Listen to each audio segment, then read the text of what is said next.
শনিবারের রুদ্ধশ্বাস যৌথ অভিযানের পর রোববার সকালেই এলো সেই চরম ঘোষণা। নিহত হয়েছেন ইরানের সর্বোচ্চ নেতা আয়াতুল্লাহ আলী খামেনি। শোকে স্তব্ধ তেহরান এখন ফুঁসছে প্রতিশোধের আগুনে।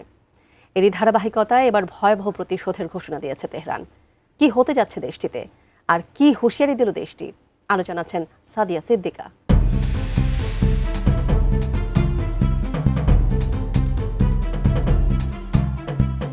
ইরানের সর্বোচ্চ নেতা আয়াতুল্লাহ আলী খামেনির আকস্মিক নিহতের সংবাদে শোক ও উত্তেজনায় ফুঁসছে গোটা ইরান। রোববার সকালে তেহরান আনুষ্ঠানিকভাবে এই তথ্য নিশ্চিত করার পর দেশটির রাজপথে নেমে এসেছে হাজারো মানুষ। এই হত্যাকাণ্ডের কড়া জবাব দিতে এবং ভয়াবহ প্রতিশোধ নিতে শপথ নিয়েছে ইরানের শক্তিশালী আধা সামরিক বাহিনী Islamic revolutionary guard corps IRGC। ইরানের সরকারি বার্তা সংস্থা ফার্স নিউজ জানিয়েছে, খামেনি নিহতের ঘটনায় IRGC একটি কড়া বিবৃতি জারি করেছে। বিবৃতিতে বলা হয়েছে, ইরান একজন মহান নেতাকে হারিয়েছে।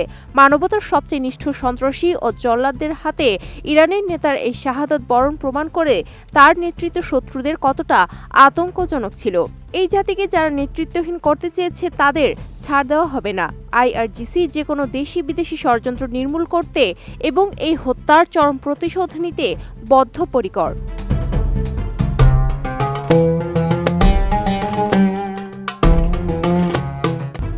শনিবার ইরানে নজিরবিহীন এক যৌথ সামরিক অভিযান চালায় যুক্তরাষ্ট্র এবং ইসরায়েল।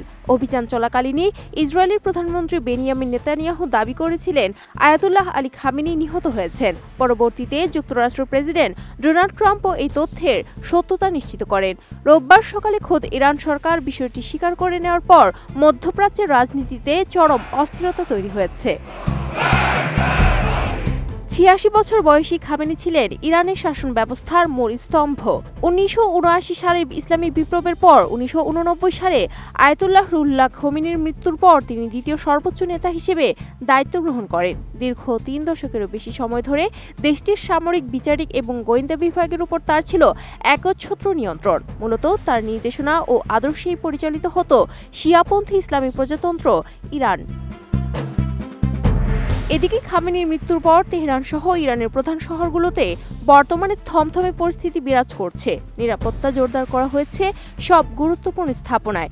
এই হত্যাকাণ্ডের পর আন্তর্জাতিক বিশ্লেষকরা মনে করছেন, খামেনির এই মৃত্যু এবং IRGC প্রতিশোধের ঘোষণা মধ্যপ্রাচ্যকে এক বড় ধরনের যুদ্ধের দ্বারপ্রান্তে ঠেলে দিতে পারে।